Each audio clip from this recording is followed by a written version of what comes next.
자신 있으면 이렇게 써도 되는데 하여튼 여러분들이 그렇게 해서 앞으로 제가 올해는 여러분들 이틀마다 시험 볼 거고 이제 제가 9시 반에 끝나면은 이제 올해는 첨삭을 꼭 해드릴 거예요. 그래가지고 이거 많지 않으니까 첨삭을 해가지고 여러분들 실력을 향상시켜 드릴 테니까 그렇게 생각을 하시고 예, 그래서 이제 이런 방식으로 쓰는 일단 틀부터 생각을 해두세요. 알았죠? 그래서 이제 여기처럼 판결문의 이유 설시 방법을 우리가 가장 기본 모델로 해서 이렇게 한다. 알았죠? 그렇게 해가지고 가장 득점이 유리하게끔 만들어야 돼요. 그죠? 답안지를. 그래서 답안지 쓰는 틀 짜는 거 그런 거를 여러분들 같이 상의를 하면서 가장 득점을 할 수 있게끔 그렇게 하기로 하고 그 다음에 이제 청구형, 유형. 청구는 뭐 청구권, 성질, 청구권을 했죠. 채청하고 물청이 있다. 청구 유형은 4개 있잖아요. 4개. 돈 달라. 그 다음에 건물, 토지, 등기 이거 외엔 별로 없잖아요. 그죠? 다 거기잖아요. 그죠? 그러니까 그걸로 해서 연습을 하는 거죠. 그런 얘기 쭉 설치해놨으니까 여러분들이 한번 읽어보는 정도 하고 그 다음에 이제 채청 사례풀이 구조. 아까 본 대로 여기서 권리 근거 규정, 반대 규정, 항변, 사례풀이 구조 짜서 공부하자. 이런 취지니까는 여러분들이 그렇게 생각을 하시고 예, 그 다음에 이제 채청 사례풀이 구조, 그 다음에 쭉 이것도 근데 하면서 이건 연습하면서 해보겠어요. 그렇게 해가지고 그 다음에 이제 물청 사례풀이 구조 해가지고 마찬가지 213조 소유권에 의한 반환 청구 뭐 대인 건설 뭐 쭉 나오잖아요. 이건 물권법 가서 시작하라 하면 돼요. 그래서 지금 하지 말고 그래서 해서 물권법까지 이제 대인 건설 말소 등기 뭐 등등등 이렇게 해서 이제 하기로 하고 예, 그 다음에 이제 그렇게 해서 좀 더 구체적으로 이제 그 다음 페이지 넘어가 보세요. 그러면 이게 페이지가 여기는 아래 달려 있어가지고 13페이지쯤 가서 이제 여러분들이 이제 답안 작성 방법 이제 하나씩 구체적으로 그 세부적으로 하나씩 해보는 거예요. 그래서 이제 이런 게 기준을 정하는 거죠. 그래가지고 맨 처음에 아까 맨 앞에 하는 게 논점의 정리 또는 문제의 소재. 그래서 여러분들 나름대로 정해서 뭐 쟁점의 정리라고 해도 되고 그건 여러분들이 쓰기 좋은 말로 쓰면 돼요.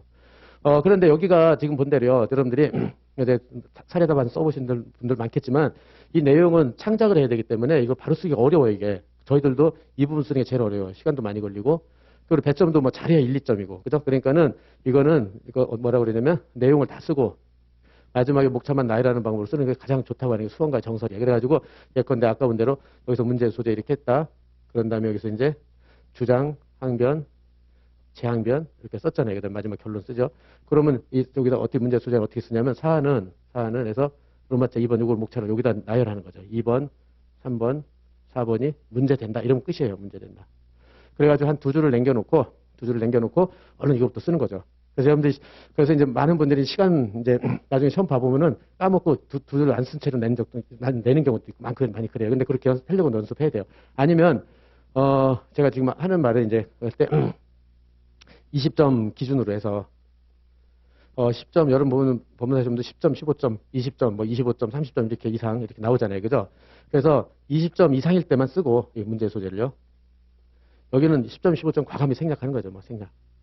이거 시간 드릴 여유가 없어요. 이렇게 해가지고 그냥 바로 본론으로 들어가서 그냥 이렇게 쓰는 방식도 생각해 봐야 돼요. 어쨌든 문제 소재 부분 쓰는 것은 목차를 사안에서는 뭐가 문제된다. 이 정도로 해서 쓰는 게 다 쓰고 마지막에 한두 줄 남겨놓고 그렇게 쓰는 요령을 좀 여러분들 체크를 하셔야 될 거예요. 모든 저희 40대부터 맨 이렇게 해서 연습을 했었으니까 여러분들도 마찬가지로 이렇게 하시고 그 다음에 이제 그래서 반드시 챙겨야 될 부분 논점의 정리인데 지금처럼요. 논점의 정리는 이렇게 여러분들이 10점, 15점 이한 생략하고 20점 이상부터 쓰겠다. 이렇게 해가지고 딱 기준을 정해놓고요. 근데 결론은 반드시 써야 돼요. 얘는 반드시 써야 돼요. 이거는 배점이 항상 돼 있어요. 이거는. 그리고 2, 3점 되는 거, 3, 4점 되는 경우도 있어요. 그러니까는 결론 부분은 반드시 써야 돼요. 그래서 여러분들이 총 문제가 민법에서 한 7, 8문제 나오잖아요. 여기 가지번호까지 하면은 그죠? 그랬을 때 거기서 결론을 써가지고 2점씩 맞는다. 그럼 7문제 위치 14점 맞는 거잖아요. 안 쓰면 빵점이고. 그러니까는 그건 점수 차이가 많이 나요. 그리고 여러분들이 보면 알겠지만 카트라인 부분에 점수가 다 몰려 있잖아요. 저거 써서 합격할 수도 있단 말이에요. 그러니까는 꼭 결론을 쓴다 생각을 하시고 그 다음에 법조문 현출 이것도 좀 여러분들이 생각해야 되는데 그냥 한 문제 한두 개 정도 쓴다 생각하세요. 뭐 꼭 써야 돼. 그 문제 뭐 213조 본문이라든지 뭐 하여튼 가장 중요한 거 한두 개만 쓴다 생각을 하세요.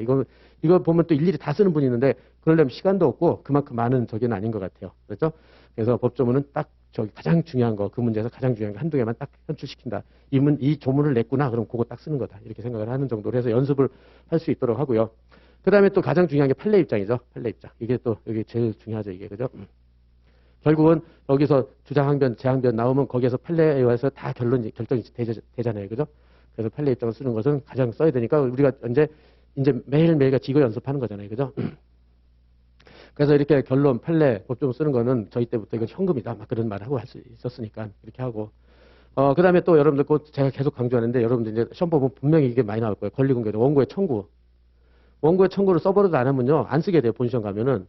그럼 기록형에도 안 쓰고 그런단 말이에요. 그거는 분명히 사례든 기록이든 무조건 한두 줄 쓴다 생각을 하세요. 원고는 무슨 청구했다 이렇게 알았죠?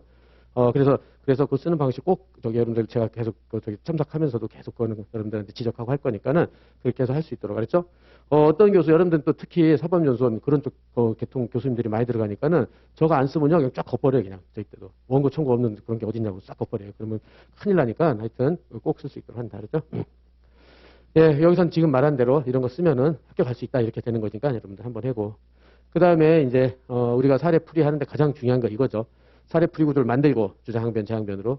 그 다음에 각 주장항변, 재항변마다 요건 사실을 목차화하는 거예요. 요건 사실을 목차화. 결국은 사례 풀 때 어떤 걸 목차로 하느냐, 또 기록 풀 때 어떤 걸 목차로 하느냐. 가장 중요한 게 요건 사실을 목차하는 게 제일 좋은 것 같아요. 그러니까 부당이득이다. 그럼 법률상 원인 없이 이득을 얻고 손해, 인과관계 이게 목차가 돼버리면 되잖아요. 그죠? 그 다음에 213조 원고 소유 피고자면 그게 요건 사실, 요건 사실을 목차화한다. 그렇게 하고 사례 풀이 구조는 주장항변, 재항변이고 가장 간략하게 주장항변, 재항변 순서대로 최소한 3개 목차는 이제 만들어 둘 수 있도록. 물론 이런 틀 없는 것도 그냥 단순 판례만 써라 이런 문제도 나오지만 지금 여러분들이 그 기출문제를 보면은 단순 판례만 써라 이런 문제는 많이 안 나온단 말이에요. 그죠? 오히려 그런 문제 나오면 쉬운 거죠. 그러니까 그거야말로 결론 쓰고 논거에서 판례만 탈락 하나 쓰면 끝나니까. 그죠? 근데 그런 거는 점수 차이가 거의 안 나요. 다들 잘 쓰니까. 근데 이제 문제가 좀 약간 복잡하고 꽈놓고 이런 것들이 좀 여러분들이 어려워서 그렇지. 예, 그래서 그런 것, 그리고 요새는 또 문제가 어디서 출제될지 모르잖아요. 그냥. 그러니까는 하여튼 출제 가능한 건 다 연습한다. 그죠? 이렇게 해가지고 다 만들어 놓는 거예요. 나 이 문제 나오면 이렇게 쓰고, 이렇게 쓰고, 이렇게 쓰고. 그래야지 불이타가 나오더라도 자기가 준비한 걸 가지고 모방을 하는 거죠. 대충 모방을 해서 거짓말을 쓰더라도 멋있게 거짓말을 써야죠. 그죠? 그래서 될 수 있으면 안 떨어질 수 있는 그런 걸로. 예, 그래서 결국 요 얘기를 하는 거예요. 그래서 이제 요건 사실을 외워야 되고, 사례 풀이구조, 주장항변, 재항변, 이렇게 그런 것이 가장 전형적인 답안지 서술 방식이고, 고득점이고, 합격점수로 안정적으로 할 수 있다고 봐요. 그러니까 그렇게 연습을 할 거고. 그 다음에 이제 판례 연출하는 거, 위에도 얘기했지만, 여러분들이 보통 이제 그 주장항변, 재항변에 어떤 문제 소재가 나오잖아요. 그러면 이제 문판사라고 그래요. 저희 때부터 문제점, 판례 입장 쓰고, 뭐뭐가 문제된다. 판례는 어떤 입장에서 뭐뭐라고 판시해 무슨 입장이다. 그래서 소결 내지는 사안의 해결. 그래가지고 이제 문판사 이렇게 해서 이게 가장 전형적으로 나타나는 거죠. 답안지마다 이렇게 각 쟁점마다 쟁점이 3개다. 그러면은 사안에서 뭐뭐가 문제된다. 그죠? 판례 입장에 따른 뭐뭐가 판례는 이렇다. 그 다음에 사안에서는 어떻다. 이런 식으로. 그죠? 이렇게 해가지고 이런 식으로 해서 최소한 요 정도로 현출시킬 수 있도록 여러분들이 연습을 해야 돼요. 문판사 이런 식으로. 네, 그래서 그렇게 하고 막 모든 과목이 다 그렇지만 판례 입장을 서술할 때 그냥 판례는 무슨 설 입장이다 이렇게 하면은 빵점이라고 그러죠. 빵점 교수님들이 이렇게 빵점이에요. 뭐 긍정설 입장이다 이렇게 쓰면 여러분 그럴 사람은 없겠지만 그렇게 하면 안 된다. 알겠죠? 그렇게 해서 항상 어떤 사안 뭐라고 판시하에 무슨 입장이다 이렇게 자꾸 연습해보려 해야 돼요. 그렇죠? 그래서 그렇게 해가지고 최소한 키워드 기본 강의 때 키워드 많이 정리했지만 키워드로서 근거가 한 3개다. 그럼 한두 개라도 꼭 현출시켜야 돼요.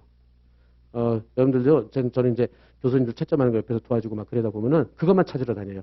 그거 썼나 안 썼나 이렇게. 딴 건 하나도 보지도 않아요.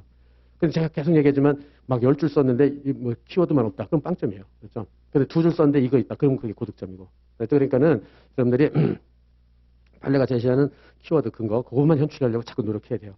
그리고 답안지를 또 여러분들이 많이 잘하는 게 설명조예요. 설명조. 이것도 제일 안 좋아해요. 그래서 사안에서 뭐가 어쩌서